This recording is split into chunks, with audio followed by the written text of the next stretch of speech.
I am your friend, Dr. Charles Apoki. I want to talk about the attempted Tinubunisation and Wikenisation of the judiciary. There's a video making the rounds of members of the bench having their conference in the conference hall of the Nigerian Judicial Institute in Abuja. And the president came in as a guest, and out of expected respect and courtesy, the judicial officers stood up, and instead of playing the national anthem, there was the booming sound of "On your mandate we shall stand, on your mandate we shall stand." Come back for May God bless the Nigerian judiciary, and may God bless the Federal Republic of Nigeria. God bless you all.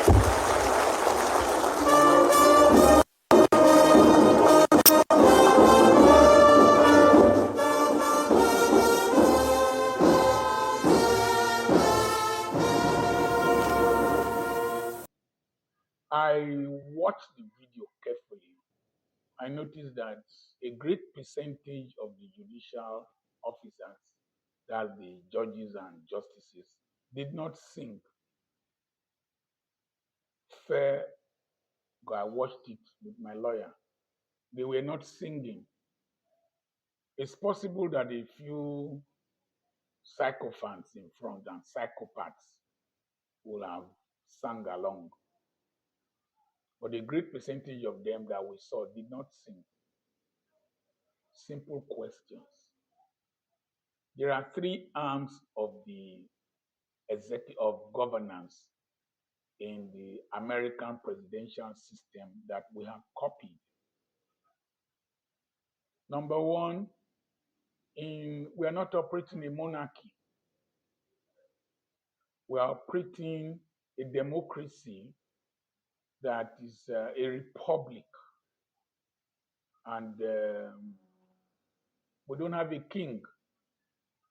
And so, in any event, if the president comes in and we need to honor him, is to sing the national anthem. Nigeria is a republic. So there is the Tinubunisation of the legislative arm has been completed. Imagine when he went to address the joint session, the legislators were singing, senators, House of Rep members were singing, "On your mandate we shall stand." Sometimes I wonder if politicians even use their brains.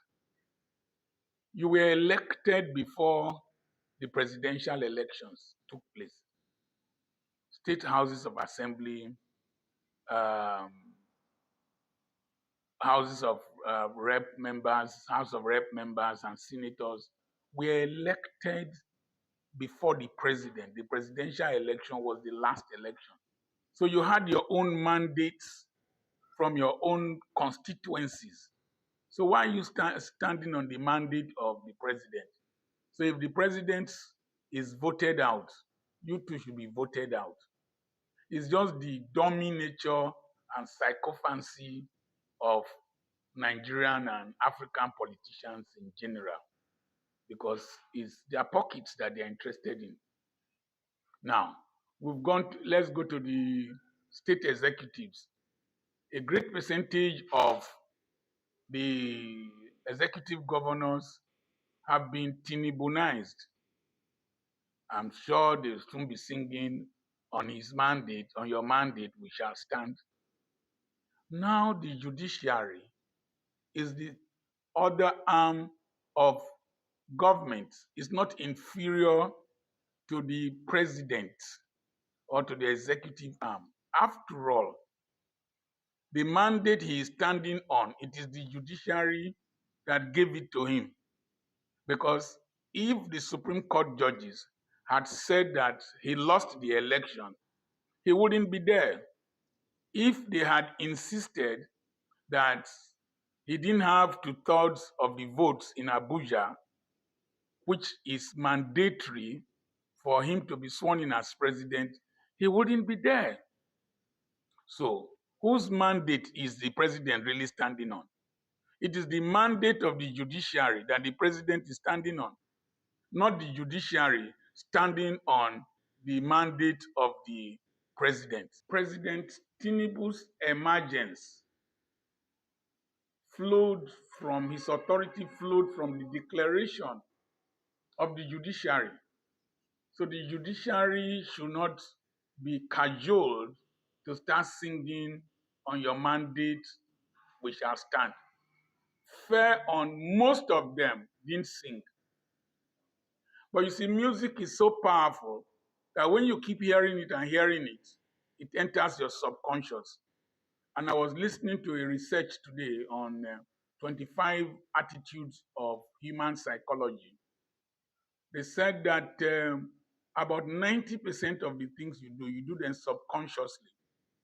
And so when your subconscious keep hearing one particular thing over and over, it becomes a reality to you with time.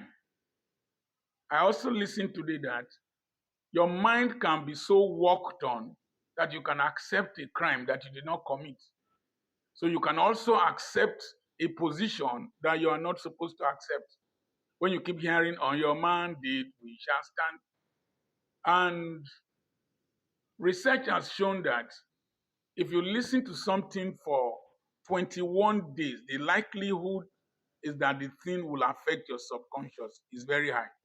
So I used to say that if you listen to a madman singing, Ungongo Jurejuna Moto, Jurejuna Moto, Ungongo, after 21 days, when you are washing clothes, you start humming.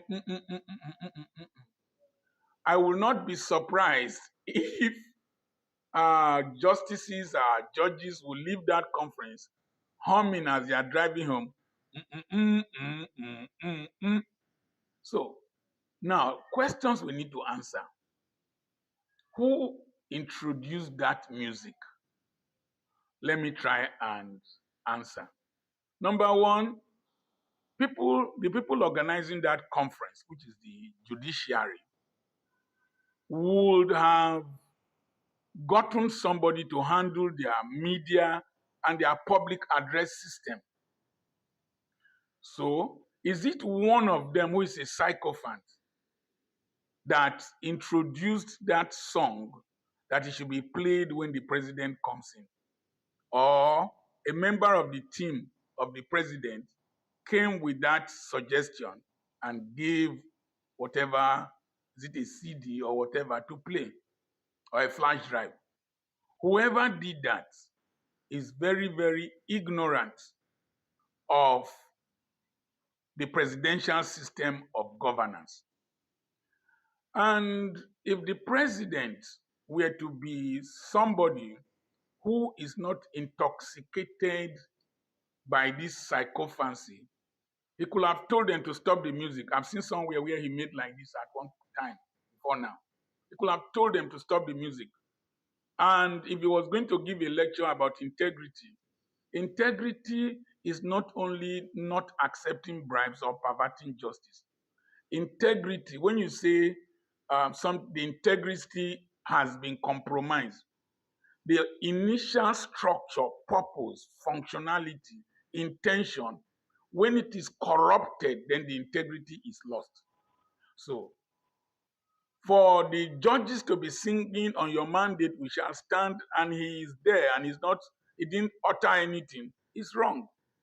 And for the Chief Justice of the Federation of Nigeria not to utter anything to correct that music and even rebuke the person, it is wrong.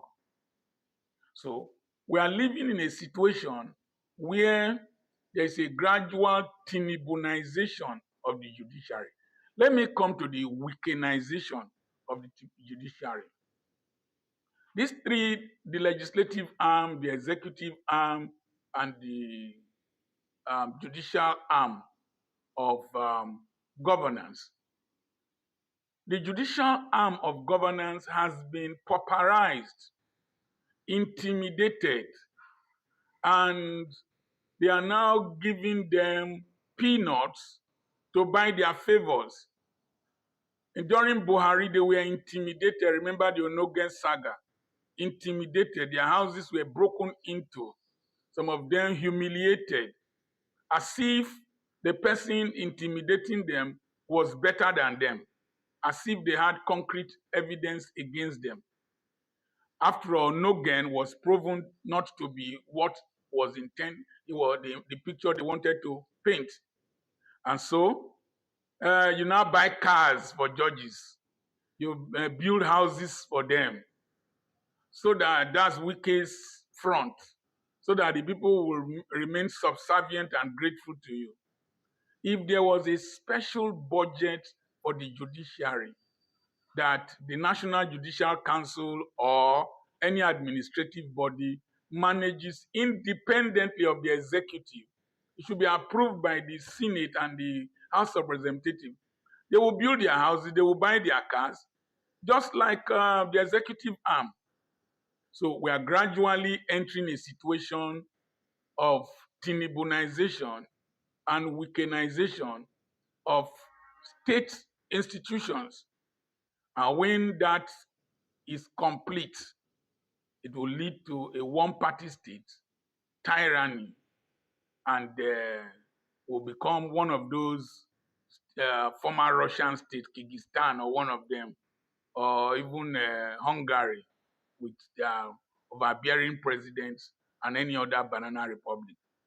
I think we are too intelligent, too big as a nation, too complex as a nation for these attitudes of Tinubunisation and Wikenisation not to be challenged vehemently, because our nation is gradually dying and decaying.